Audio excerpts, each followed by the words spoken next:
네, 안녕하십니까. 민기쌤입니다.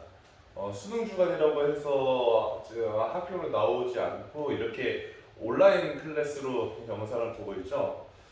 여러분들 직접 보고 수업을 하고 싶은데 이렇게 아무도 없는 강의실에서 선생님 혼자 동영상을 찍으려니까 뭔가 어색하네요. 우리 두 번의 강의를 통해서 아홉 번째 주제 세 가지 글을 모두 선생님이 수업을 하려고 합니다.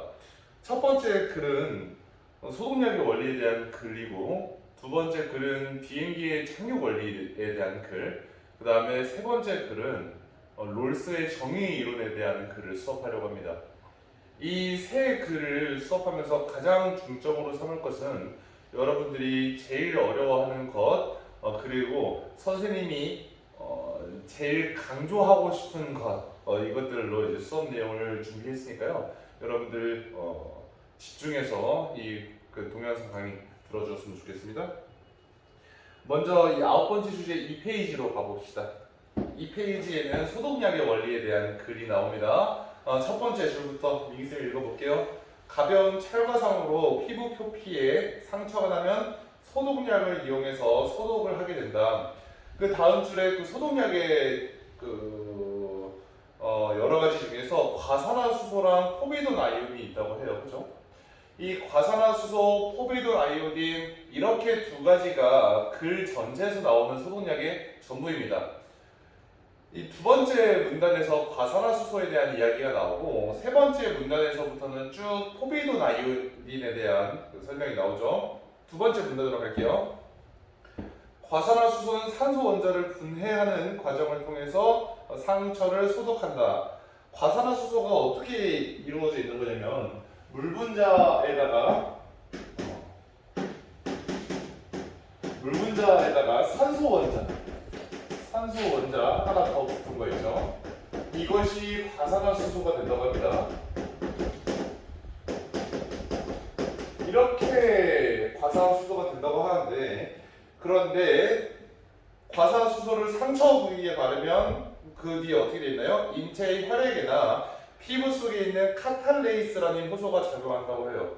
여러분, 카탈레이스라는 효소는 어디에 있는 거라고요? 인체의 혈액이나 피부의 세포 속에 있다. 그러니까 이 카탈레이스라는 효소는 과산화수소가 가지고 있는 게 아니죠, 여러분. 과산화수소는 이렇게 비교적 단순하게 이루어져 있잖아요. 그럼 이 카탈레이스가 무엇을 하냐? 과산화수소를 물 분자와 산소 원자로 분해한대요.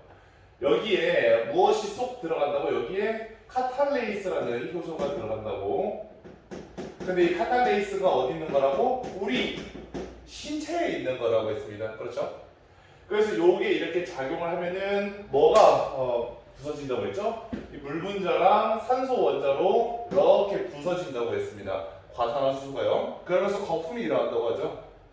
이때 분해된 산소 원자, 요것을 의미하는 거겠죠. 이 산소 원자가 활성산소가 된다고 합니다. 이게 뭐가 된다고? 활성산소가 된다. 여러분, 그러면 과산화수소가 나쁜 병원균을 죽이는 원리는 바로 이 활성산소 덕분인 거죠. 계속 읽어보겠습니다. 이 활성산소는 강한 반응성을 지니고 있어서 상처 부위에 병원균을 파괴한대요. 활성산소 자체가 그래요. 병원균을 파괴하는구나. 이때 우리 몸의 세포는 슈퍼옥사이드 디스뮤테이즈라는 방어 효소가 작용하기 때문에 파괴되지 않는다고 합니다. 이 활성산소의 역할이 여러분 무엇이라고 했습니까? 이것의 역할은 병원균을 죽이는 거예요. 근데 병원균 말고 우리 몸의 세포도 공격하나 봐요. 그렇죠? 왜냐면 이 글에서 방금 나온 말을 다시 읽어보면은 병원균을 이렇게 공격하는데, 병원균을 파괴하는데 우리 몸의 세포는 슈퍼옥사이드 디스뮤테이즈라는 효소 덕분에 파괴되지 않는다고 했잖아요. 그러면 우리 몸에서 슈퍼옥사이드 디스뮤테이즈가 없었으면 우리 몸에 있는 세포도 파괴되었겠죠. 여러분, 그러면 이 활성산소가 무엇을 하고 있습니까? 활성산소가 병원균을 파괴하는데 이거 분필 좀 병원균을 파괴하는데 우리 몸에 있는 병원균은 파괴되지 않는다. 무엇 때문에? 슈퍼옥사이드 디스뮤테이즈 슈디 때문이라고 했습니다. 여러분 그런데 이 슈퍼옥사이드 디스뮤테이즈가 정말 많아. 아주 영원하게 무한대로 많아가지고 우리 몸이 절대 파괴되지 않는 것인가? 아니에요. 그 다음 글을 계속 읽어보겠습니다. 계속 읽어보면은 그 상처가 깊거나 넓어지면 과산화수소의 사용량이 많아진다. 상처가 이렇게 깊으면 이렇게 들이부으면 어떻게 될까요? 활성산소가 늘어나기 때문에 우리 몸의 세포가 활성산소의 공격을 모두 막아내지 못한다. 다시 말하면 여러분 이 활성산소가 만약에 이 활성산소가 슈퍼옥사이드 디스뮤테이즈보다 얘네가 감당할 수 있는 양보다 너무 많아지게 된다면 우리 몸도 공격을 받는다는 거죠. 알겠죠? 그러니까 주의해야 한다고 합니다. 그러면 여기까지 읽어보고 우리 다음에 문제 한번 볼까요? 2번 문제. 갑이 자전거를 타다가 넘어져서 다리에 찰과상을 입었어요. 과산화수소를 부었죠. 거품이 일어나기 시작했습니다. 여러분 거품이 일어나는 것은 우리 몸에 있는 카탈레이스 효소가 작용했기 때문에 물 분자와 산소 원자가 떨어져 나가면서 생기는 현상이죠. 그런데 그 아랫줄 상처 부위가 골마요. 더 아프기 시작해서 병원을 찾습니다. 병원에서는 소독약의 사용량이 너무 많았다고 해. 그러면 여기서 소독약은 당연히 과산화수소겠죠. 여기서 답은 4번입니다. 왜 그러냐면 읽어볼게요. 갑의 과산화수소 사용량이 너무 많아. 그래가지고 산소 원자가 너무 많이 떨어져. 여기서 너무 많이 산소 원자가 떨어져 나온다는 게 그 무엇과 비교해서요? 그렇죠. 우리 몸에서 방어 효소로 있는 슈퍼옥사이드 디스뮤테이즈 얘네가 방어할 수 있는 그 한계치보다 너무 많이 떨어져 나오기 때문에 활성산소의 공격을 모두 막지 못하는 거죠. 그러니까 계속 읽어보겠습니다. 우리 몸의 정상세포에도 영향을 주었기 때문이다. 맞는 말이 되죠. 우리 1번, 3번 선택지 잠깐만 볼게요. 1번 선택지에서 갑의 혈액과 피부의 과산화수소의 산소 원자를 분해하는 효소 카탈레이스 효소가 부족했기 때문이다 라고 하네요. 카탈레이스 효소가 부족했기 때문이다 라고 우리가 판단하기엔 그 근거가 부족합니다. 왜냐하면 거품이 이렇게 나기도 했으니까요. 그래서 땡. 3번 선택지도 보겠습니다. 마찬가지로 갑의 피부 세포에서 발생하는 카탈레이스 효소가 부족했기 때문에 라고 하네요. 1번 선택지나 3번 선택지는 같은 내용이라고 할 수 있겠죠? 그래서 마찬가지로 땡입니다. 우리 이렇게까지 과산화수소 내용을 다 봤어요. 그 다음부터는 포비돈 아이오딘 내용을 한번 보도록 하겠습니다. 다시 앞으로 넘어가서 세 번째 문단으로 갈게요. 포비돈 아이오딘. 자 봅시다. 포비돈 아이오딘. 포비돈 아이오딘은 아이오딘의 특성을 이용해 상처를 소독한다. 아이오딘의 특성이 뭐냐면요. 그 전기 음성도가 높은 원소라서 산화력이 강하다라고 합니다. 그럼 이 포비돈 아이오딘의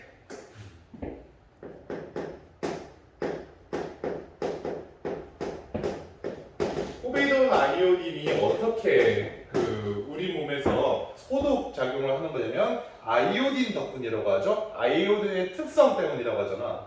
이 아이오딘은 여러분 산화력이 강하다고 했었죠. 근데 산화력이라는 말이 무슨 말인지 궁금하지? 선생님도 잘 모르겠습니다. 계속해서 읽어볼게요. 산화력은 어떤 물질이 수소나 전자를 잃게 하거나 또는 산소와 결합하게 하는 힘 등을 의미한다. 산화력의 정의를 내려주죠. 수소, 전자를 잃게 한다. 산소와 결합하게 한다. 포비돈 아이오딘의 상처 부위에 바르면 아이오딘이 떨어져 나갑니다. 아까는 여러분 이 물 분자와 산소 원자에서 산소 원자가 떨어져 나갈 때 카탈레이스라는 효소가 필요했는데 근데 여기서 아이오딘한테는 그런 설명을 하고 있지는 않습니다. 그렇죠? 그런데 여기서 어떤 효소도 필요하지 않다 이렇게 미리 판단을 하면 안 돼요. 어떤 효소가 필요할 수는 있지만 그것이 너무 어려운 설명이 되기 때문에 이 글에서 안 밝혀놓은 걸 수도 있죠. 계속해서 읽어보겠습니다. 상처 부위의 병원균으로 침투해서 병원균의 세포 내에 있는 단백질이나 지방산 등을 산화시켜서 병원균 자체를 파괴한다고 합니다. 여기서 포비돈 아이오딘이 산화력을 가지고 산화를 하는데 이 산화는 무엇을 산화를 하냐면 병원균에 있는 단백질, 그렇죠? 단백질 또는 지방산을 산화시킨다고 합니다. 자, 그런데 산화가 뭐냐? 산화는 바로 그 수소나 전자를 잃게 하거나 또는 산소와 결합하게 하는 힘이라고 했습니다. 그렇죠? 그러니까 이 아이오딘은 단백질에서 그 수소나 전자를 잃게 하거나 산소와 결합하게 할 수 있고요. 그 다음에 지방산에서 수소나 전자를 잃게 하거나 산소와 결합하게 할 수 있죠. 또는 둘 중에 하나만 할 수도 있죠. 단백질에서 수소를 잃게 할 수도 있고 전자만 잃게 할 수도 있고 또는 산소와만 결합하게 할 수도 있죠. 그 뒤에서 어떤 식으로 글이 풀어져 나가는지 보아야 하겠습니다. 일반적으로 단백질은 생물의 몸을 구성하는 기본 구성 단위인 아미노산의 결합으로 구성되어 있다고 합니다. 단백질은 아미노산의 결합이구나. 아미노산은 그 아래의 문장 읽어보겠습니다. 그림과 같이 탄소를 중심으로, 자, 아미노산에는 탄소가 있습니다. 그렇죠? 탄소를 중심으로 아미노기, 곁사슬, 카복실기가 결합하는 구조라고 합니다. 자, 다시 아미노산은 아미노기, 곁사슬, 카복실기라고 하네요. 읽어볼게요. 아미노기, 그 다음에 곁사슬, 카복실기. 자, 이렇게 결합한 게 바로 단백질이라고 합니다. 물론 여기 탄소도 써놔야 돼요. 그런데 선생님이 여기서는 더 이상 탄소에 대한 이야기가 안 나오니까 생략하겠습니다. 아이오딘은 아미노기 결합 구조와 곁사슬 간의 결합 구조에 영향을 줌으로써 병원균을 파괴한다. 자, 아미노기의 결합 구조, 그 다음에 곁사슬 간의 결합 구조, 그것에 영향을 미치나 보죠. 계속 보겠습니다. 첫째라고 합니다. 첫째, 아이오딘은 아미노기를 구성하고 있는, 자, 요거 이야기하는 거죠. 아미노기를 구성하고 있는 질소와 수소의 결합을 깨뜨린다고 합니다. 이 아미노기가 질소와 수소라고 되어 있다고 보죠? 질소와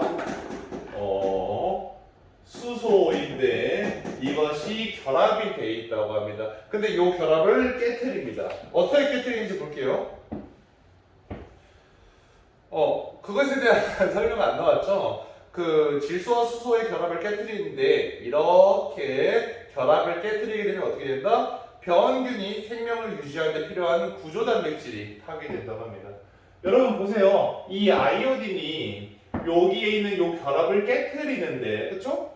여기서 아까 왼쪽에서 깨뜨리는 것을 또는 분리하는 것을 저렇게 그어봤으니까 이번에도 한번 그어볼까요? 이걸 깨뜨리면은 어떤 일이 일어난다? 바로 구조 단백질이 파괴된다. 쓰진 않겠습니다. 구조 단백질이 파괴되면서 써야겠네요.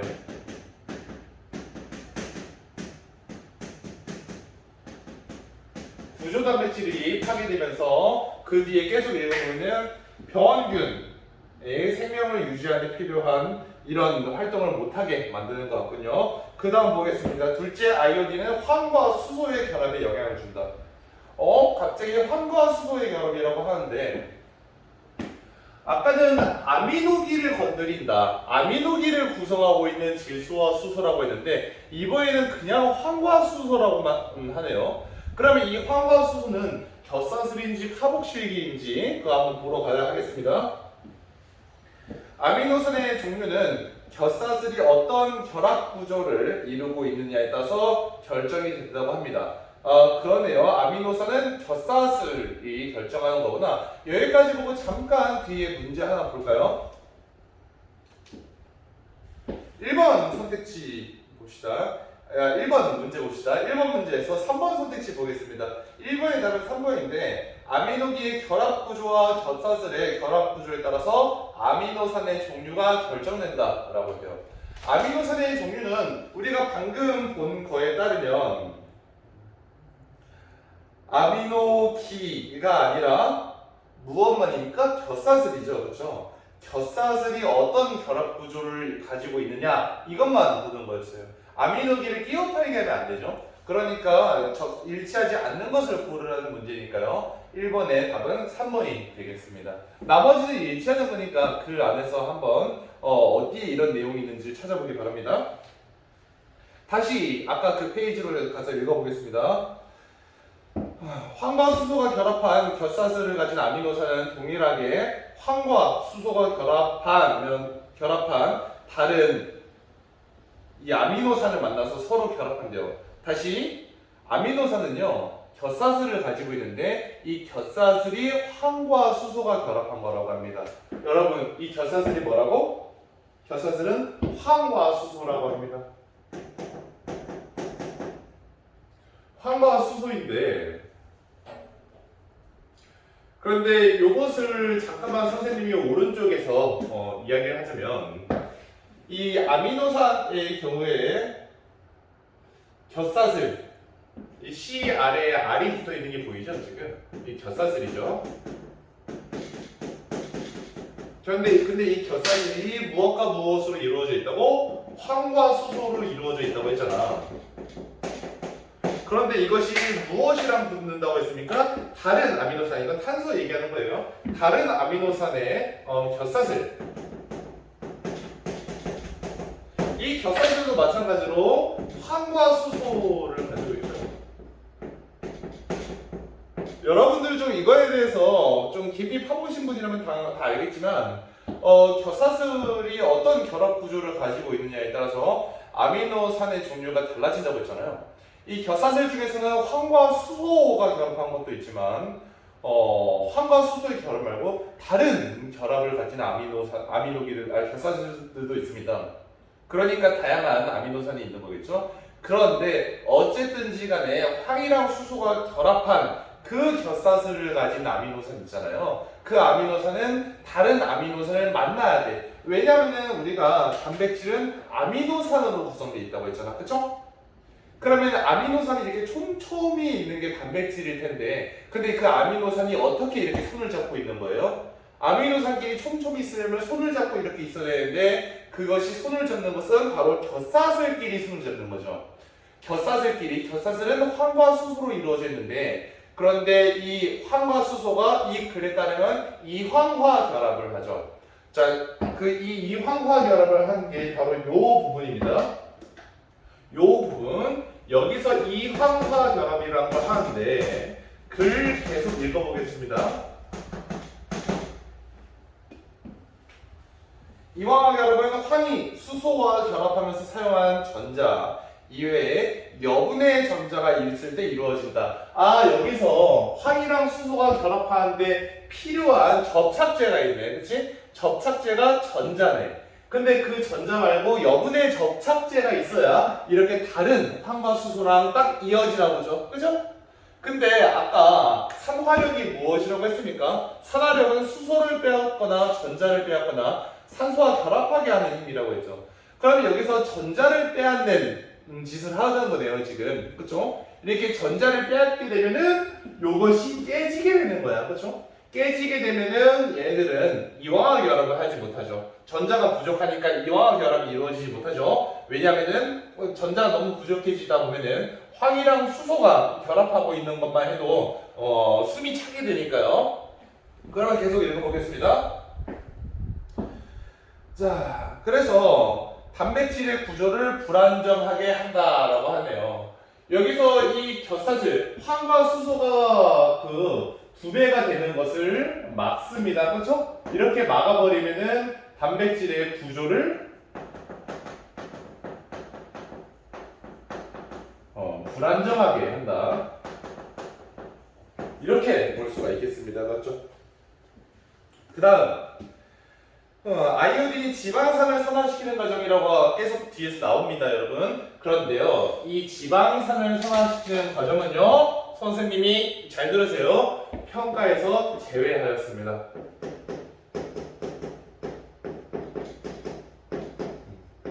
선생님이 글의 내용에서 지방산을 산화시키는 과정을 없앴어요. 그리고 여기에 나와 있는 이 그림도 없앴습니다. 이 그림은 여러분들이 반드시 글을 이해하는데 필요한 내용이 아닌 것 같아서.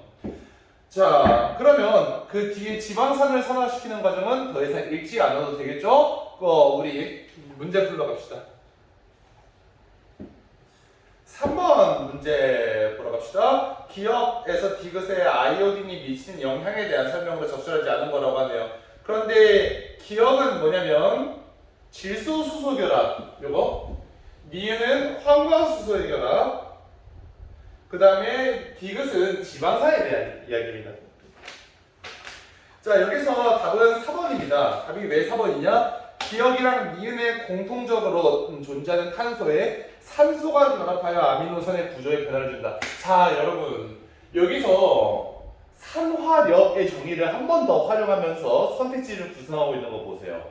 산화력은요, 수소를 빼앗거나 전자를 빼앗거나 산소와 결합하게 하는 힘이죠. 그렇죠?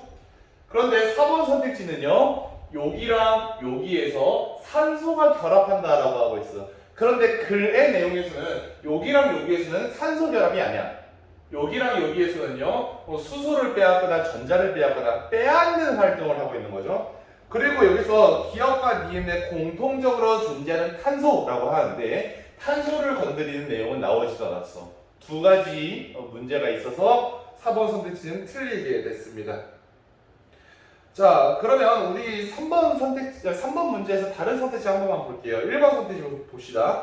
기억에서는 질소와 수소의 결합을 깨뜨려서 구조단백질을 파괴한다. 맞는 말이죠? 2번 선택지까지만 또 볼게요. 니은에서는 황과 수소가 황이 이황화 결합을 하기 위해서 여분으로 갖고 있는 전자를 빼앗아서 구조를 불안정하게 하겠다. 글의 내용이랑 정확하게 일치하죠. 그러니까 적절한 선택지가 되는 겁니다. 우리 이제 마지막으로 뒤에 있는 내용 살펴보겠습니다. 마지막 문단이에요.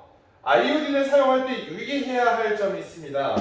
19세기 완전 초에는 아이오딘이 상처를 입은 사람의 상처를 소독하는데 처음 사용되었을 때 너무 많이 들이부었다고 해요.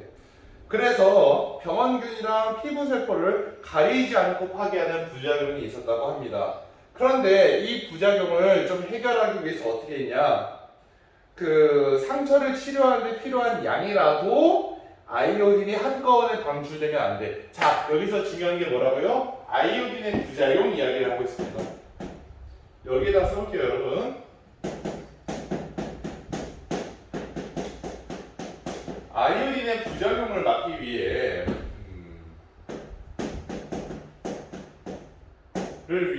무엇을 했다고 했습니까? 아이오딘이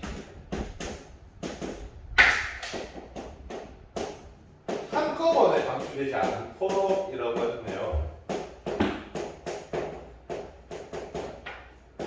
그래, 말하자면 방출 속도를 좀 조정한다는 말이 되겠죠. 그러면 어떻게 방출 속도를 조절할 수 있을까요? 보겠습니다. 다른 화합물과 결합시켜서 아이오딘과 화합물 간의 결합력이 강해지도록 만들어야 한다. 여러분, 상처를 치료하는데 필요한 양이라고 해도 한꺼번에 방출돼서는 안 되죠. 그래서 다른 그 화합물과 섞습니다. 그리고 그 다른 화합물과 결합력이 강해지도록 해야 돼요. 그러면은 이 아이오딘이 조금씩 빠져나가게 되겠죠.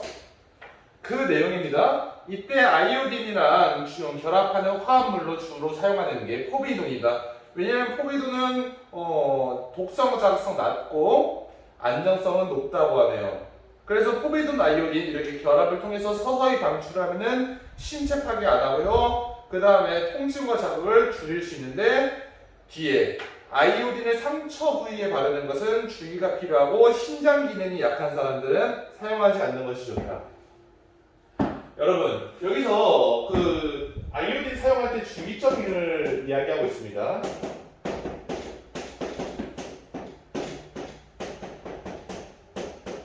아이오딘 사용을 할 때 주의점으로 여기 몇 가지가 나오는데 첫 번째로는 신장이 약한 사람 이야기하죠. 신장 기능이 약한 사람.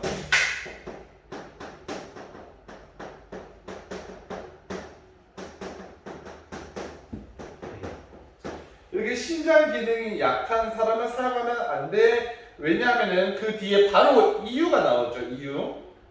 체내 유입된 후 이틀 정도는 신장을 통해서 배설이 이루어지므로 체내 단백질에 영향을 끼치지 않는데 신장의 기능이 약하면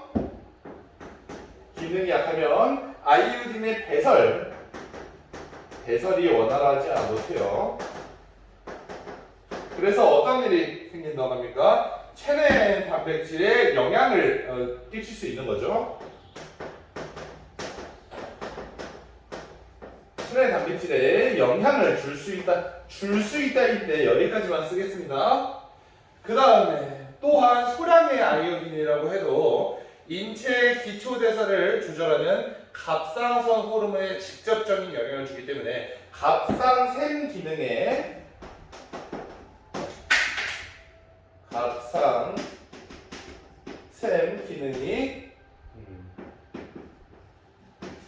좀 이상이 있는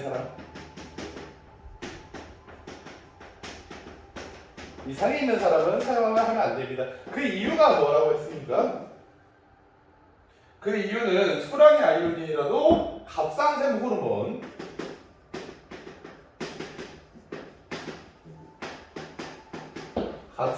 호르몬에 직접적인 영향을 주기 때문이라고 하죠.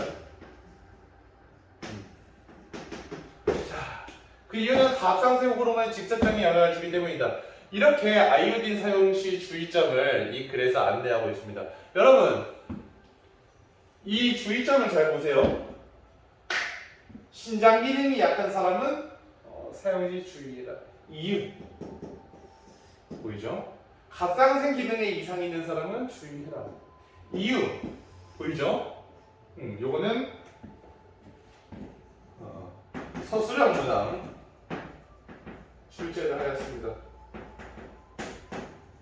서술형 출제를 하였으므로 여러분들은 여기서 아이오딘 사용 시 주의점을 선생님이 제시한 조건에 맞게 반드시 조건을 맞추어야 돼요. 조건에 맞게 잘 써보기 바랍니다. 알겠죠? 자, 여러분 지금까지 그 마지막 문단을 봤으니까 4번 문제 마지막으로 한번 풀어봅시다.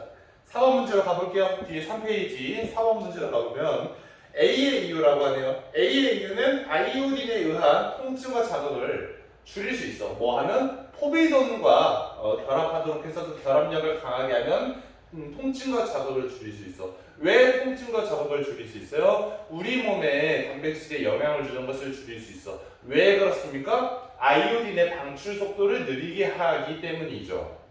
그렇죠. 아이오딘이 치료에 꼭 필요한 양이라고 해도 한꺼번에 방출되면 이상이 생길 수 있죠. 19세기까지 그랬다고 써져 있죠. 그러니까 아이오딘의 방출 속도를 줄인다. 그거를 찾으면은 답이 5번이 되겠습니다. 두 화합물 간의 결합력이 강해서 아이오딘의 방출 속도가 느려지기 때문이다. 보이죠? 이 글을 수업하면서 선생님이 평소에 중요하게 생각했던 것들, 그리고 여러분들이 평소에 어렵게 생각했던 것들, 그 다음에 서술형 문항에 대한 팁까지 골고루 주었다고 생각합니다. 여러분들 판서를 필기해야 되는 학생들은 선생님이 그 자리를 비켜줄 테니까 해보고요. 이 동영상 여기서 바로 이후에 그 다음 진도가 들어갈 겁니다. 우리가 세 차시가 필요한데 실제 가지고 있는 차시는 두 차시라서 바로 뒤에 이어서 비행기의 착륙 원리에 대해서 수업하도록 하겠습니다. 조금 이따 만나요.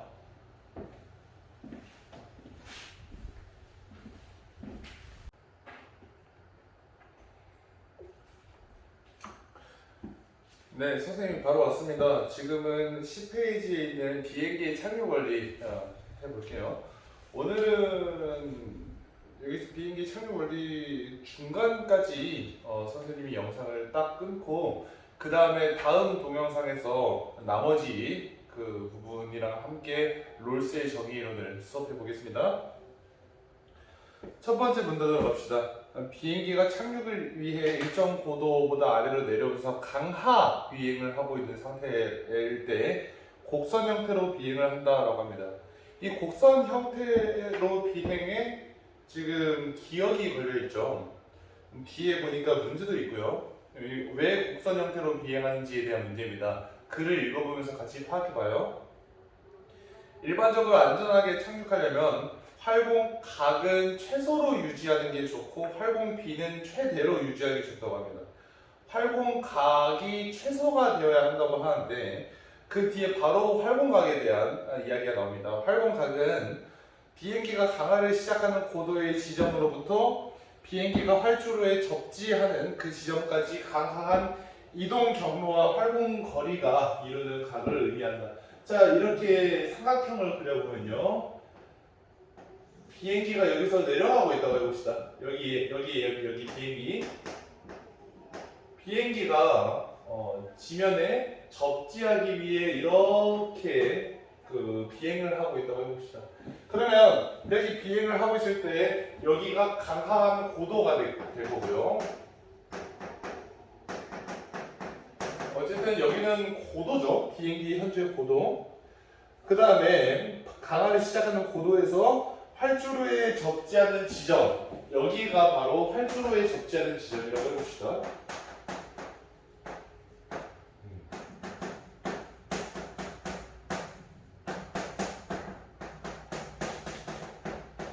그러면 이게 지면이 되잖아요. 이게 지면이니까 지면이면서 그 비행기 이동 거리기도 하죠. 어쨌든 여기 지면이니까 여기 요 각을 우리가 뭐라고 한다? 활공각이라고 합니다. 자, 그런데 이 활공각은 어떻게 만들어야 된다고 해요? 최소로 만들어야 한다고 해요. 여기까지 읽고 뒤에 보기 문제 풀러갑시다. 10번 문제입니다. 10번 문제 윗글과 보기를 함께 읽고 알 수 있는 기억의 이유라고 해요. 보면은 직선이 있고 사이클로이드 곡선이 있습니다. 자, 이렇게 마찬가지로 비행기가 내려오는 상황 같은데 여기서 먼저 직선 이렇게 직선이 있고 그 다음에 마찬가지로 사이클로이드 곡선이 있습니다. 이렇게 사이클로이드 곡선이 있을 때 자, 여기서 뭐라고 한다고 여러분? 사이클로이드 곡선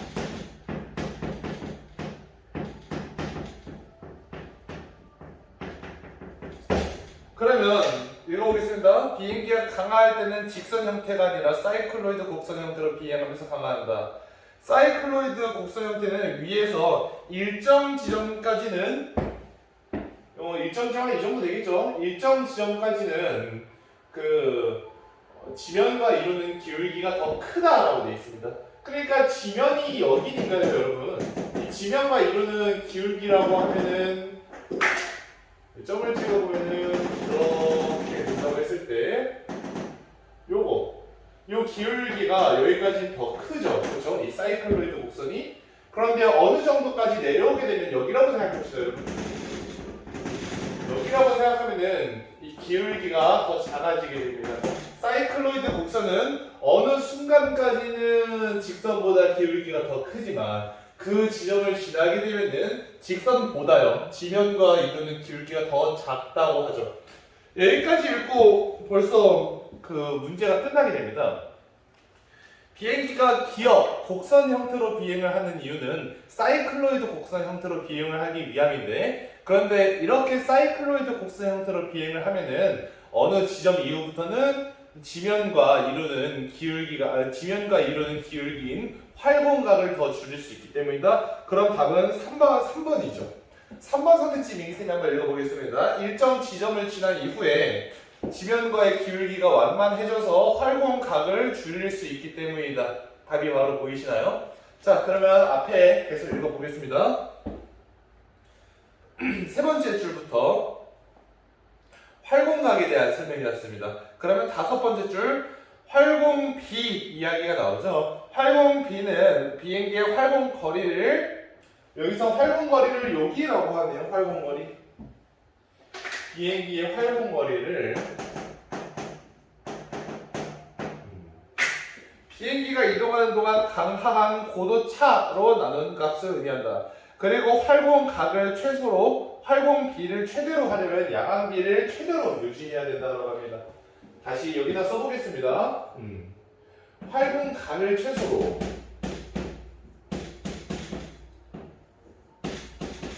그 다음에 80B 최대로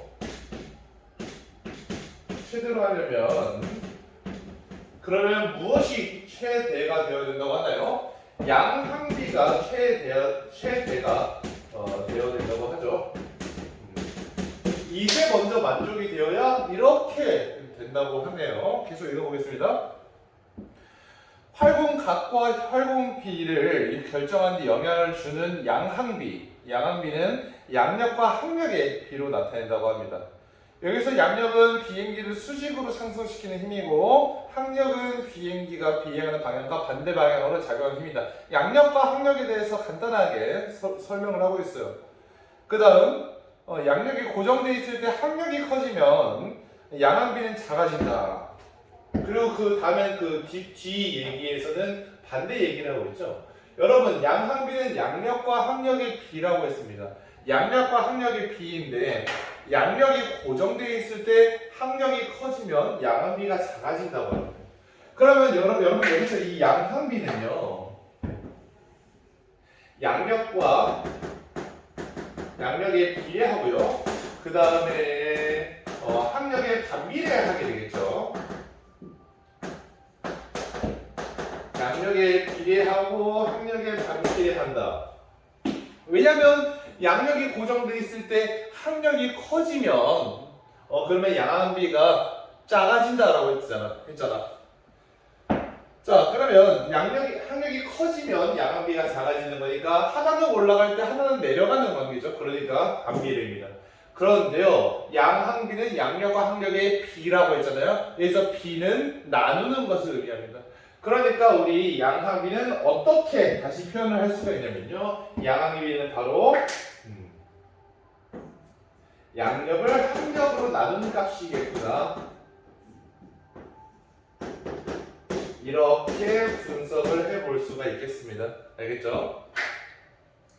그 다음 활공각은 양항비가 커질수록 작아지는데 자, 활공각은 양항비가 커질수록 작아진다. 그래서 양항비가 일정한 값으로 정해지면 그 값의 역수가 활공각이 되는군요. 그러면 이렇게 해보면 되겠습니다. 활공각은 양항비가 커질수록 작아지니까 여기 써볼게요.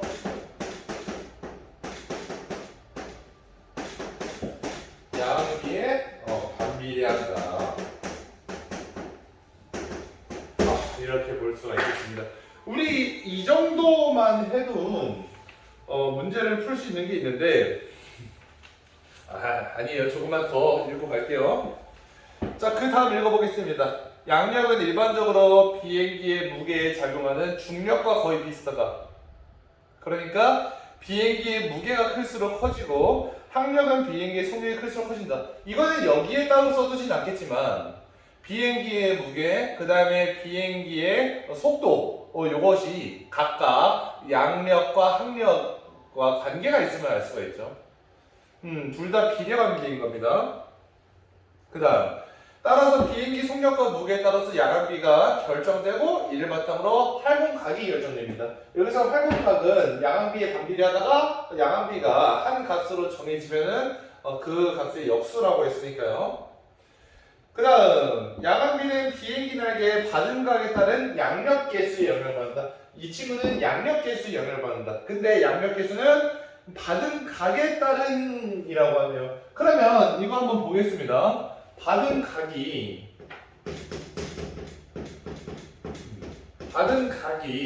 양력 개수에 영향을 미치고 그 다음에 이 양력 개수에 따라서 양항비가 결정된다고 하죠. 그 뒤에 계속 볼게요. 양력 개수는 비행기 날개가 양력을 얼마나 발생시키는지 나타내는 정도래. 그러니까 양력 개수는 양력이 얼마나 발생하는지래요.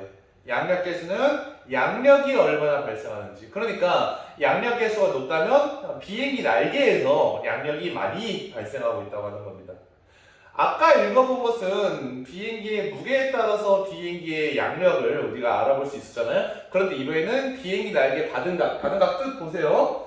이 받은 각에 따라서 양력 개수가 또 결정이 된다는 거죠. 그러니까 이 받은 각은 결국은 양력 개수, 양력 개수뿐만 아니라 양력에 영향을 미치므로 이것은 양항비에 직접 영향을 주는 친구구나 이렇게 볼 수 있습니다. 그 뒤에 볼게요.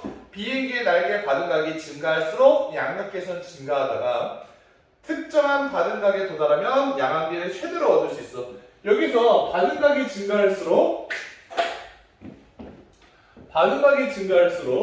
양력 개수는 증가하다가 특정한 그 받은 각에서 양항비가 최대가 된다고 하죠. 그러면 특정 받은 각에서 여러분 최대가 된다고 하는 것은 양항비도 계속 증가하다가 라고 보면 되겠죠. 받은 각이 증가하면 증가할수록 양력 개수가 증가하고 양항비도 같이 증가하다가 특정 받은 각에서 양항비가 최대입니다. 그런데 그 뒤에 읽어보면은 그 특정 받은 각을 넘어가게 되면은 양력 개수가 급격하게 감소한다. 그러면 여기서 양력 개수는 특정 받은 각 양력 개수는 특정 받은 각보다 커지면 급격하게 어쨌든 감소를 하는 거죠. 여기까지 읽고 우리 문제 하나 풀러 가겠습니다. 문제는 12번 문제 풀게요. 맨 뒤에 있는 문제입니다. 다음과 같은 그래프의 활공 성능을 지닌 비행기가 A에서 D에 양항비 가스로 비행을 하고 있다고 합니다. 선생님이 간단하게 그래프를 한번 그려볼게요. 자, 이렇게 그리고 한번 이렇게 그려보겠습니다. 왼쪽은 양항비 값이고요. Y축은 양항비 값이야. 그 다음에 X축은요, 여러분 양력 개수입니다. 그렇죠? 여기서 보이는 그 실선과 점선 그래프가 있네요. 실선 그래프는 이렇게 쭉 가가지고 A가 있고요. 그 다음에 E가 있습니다. 자, 이걸 한번 해볼게요. A가 있고 B가 있습니다.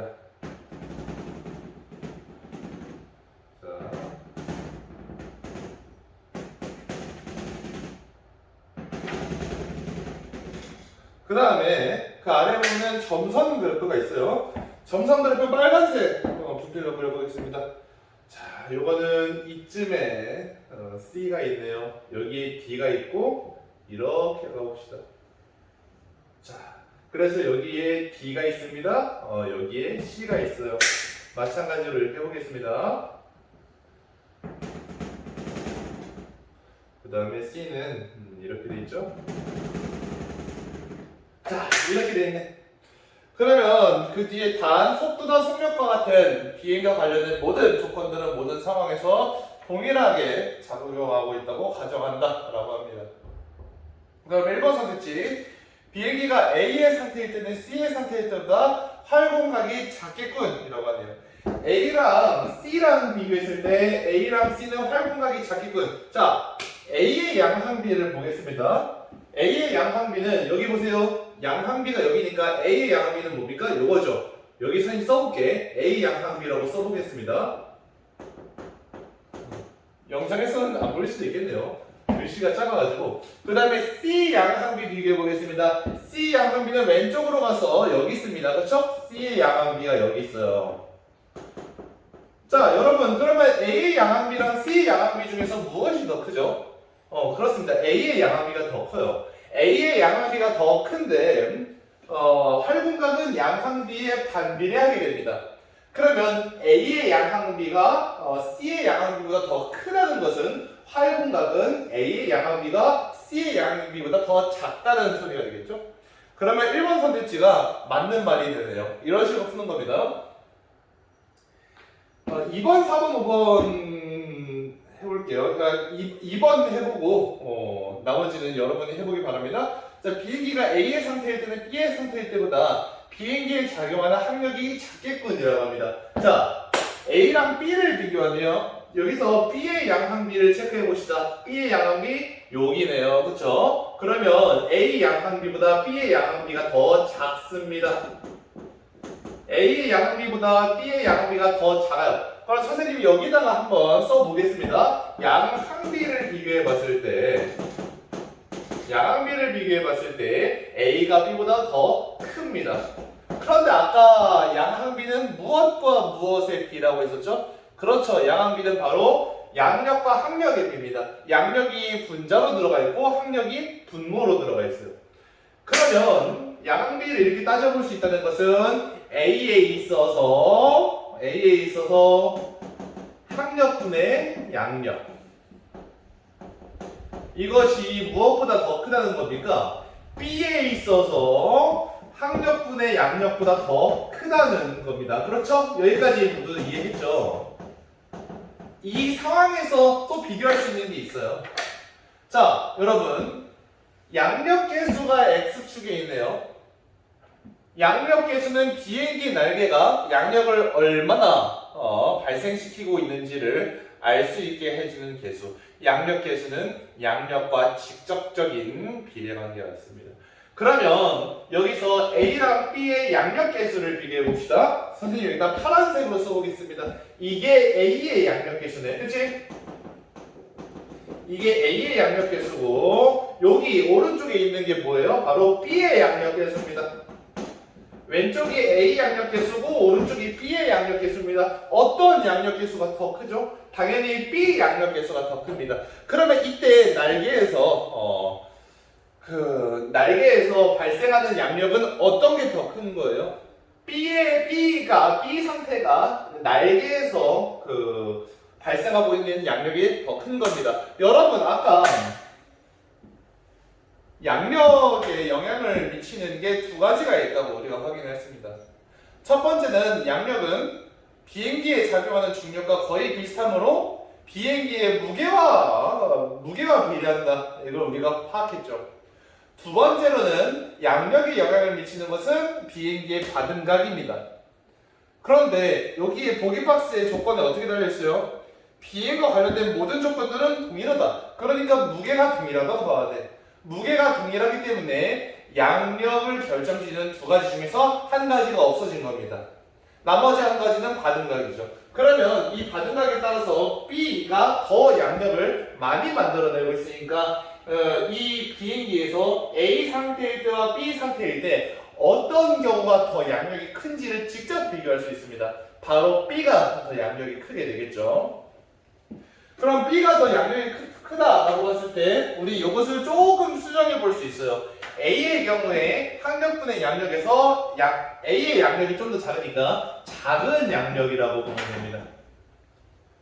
오른쪽을 보면은 B가 항력분의 양력이었는데 B가 양력 계수가 좀 더 크니까 큰 양력이라고 볼 수 있어요. 여러분 분자끼리 비교해 보겠습니다. 분자끼리 비교하면 왼쪽이 더 작고요 오른쪽이 더 큽니다. 여러분 왼쪽이 더 작고 오른쪽이 더 크니까 원래는 이게 어떻게 가돼서 부등호가 오른쪽으로 갔어야지, 그치? 근데 여기서 부등호가 왼쪽으로 가 있네. 그렇다는 것은 이 항력을 보세요. 이 항력끼리 비교할 때 왼쪽의 A의 항력이 어떻게 해야 된다? 반드시 작은 항력이 되어야 된다. 오른쪽이 큰 항력이 되어야 된다는 거야. 왜 그럴까요? 양항비는요 항력에 반비례하게 되죠. 그리고 양력에 비례합니다. 그런데 양력에 비례하니까 양력을 가지고만 비교를 하면은 왼쪽이 오른쪽보다 더 작단 말이지. 그런데 왼쪽이 양항비가 더 크단 말이야. 그러면 이번에는 항력에 반비례하니까 이 항력을 비교해서 왼쪽 A가 항력이 엄청나게 작았기 때문에 B보다 엄청나게 작았기 때문에 양항비가 오히려 뒤집혀가지고 왼쪽이 더 크게 나왔겠구나, 이렇게 이해를 해야 된다는 거예요. 그렇기 때문에 여기서는 어떻게 볼 수 있냐, 항력끼리 비교할 수 있습니다. 자, 항력을 비교해보면요, 여기다가 하얀색 분필로 쓸게요. 비교해보면은 봐봐, A가 더 작은 항력이고 B가 더 큰 항력이니까 이렇게 뒤집힌 모습을 볼 수 있습니다. 그러면 이거를 가지고 우리가 선택지 2번을 한번 분석해 보겠습니다. 비행기가 A의 상태일 때는 B의 상태일 때보다 비행기에 작용하는 항력이 작겠군. 맞는 말이 되는 겁니다. 알겠죠? 이런 식으로 해가지고 우리가 답을 4번을 낼 수 있어요. 답 4번은 두 가지 이유로 틀렸어요. 첫 번째, C랑 D에서 여러분 C가 양항비 최대죠. C가 양항비 최대니까 이때가 여러분 특정 받음각이 됩니다. 이때가 C, 이때가 뭐가 된다? 특정 받음각이 된다. 여러분 비행기의 날개가 특정 받음각에 이르기까지 계속해서 양력 개수가 커지다가 특정 받음각에서 양항비가 최대가 됩니다. 그리고 특정 받음각보다 커지면은 양력 개수가 줄어들게 돼. 자, 그런데 양력 개수가 줄어든다고 했는데 이때는 그 다른 조건을 모두 무시한다고 했으니까 양력 개수가 줄어들면은 여러분 양력이 줄어드는 거죠. 그럼 여기서 봤을 때 여러분 4번 선택지에서 D랑 C랑 비교를 할 때 C랑 D랑 비교를 할 때 C가 D보다 받음각이 작겠군이라고 했죠. 아닙니다. 이게 받음각이 더 커요. D보다 계속해서 받음각이 올라가고 있는 거야. 그렇지? 받음각이 계속 올라가고 있고 D보다 C가 받음각이 더 커서 이때가 특정 받음각. 이때 양항비가 최대입니다. 그렇기 때문에 D는 아직까지 받음각이 더 특정 받음각이 될 때까지 올라간 상태가 아니기 때문에 받음각이 더 작아서 4번이 틀렸습니다. 그리고 4번 선택지에서 C랑 D에서 비행기에 작용하는 항력을 비교할 수가 없어요. 왜 그런지는 여러분이 아까 선생님이 비교한 방법대로 비교해 보기 바랍니다. 이렇게 하나가 다른 하나보다 작을 때 우리가 예상한 만큼 부등호가 나오지 않아서 다른 한 변수가 전체 그 양항비를 결정지어야 되는 상황이 아니게 됩니다. 4번 선택지는. 그러니까 아까 선생님이 여러분한테 보여준 그 방법처럼 여러분이 비교해 보기 바랍니다. 5번 선택지도 쉽게 할 수 있습니다. 양항비가 최대로 하면은 활분비가 최소가 된다.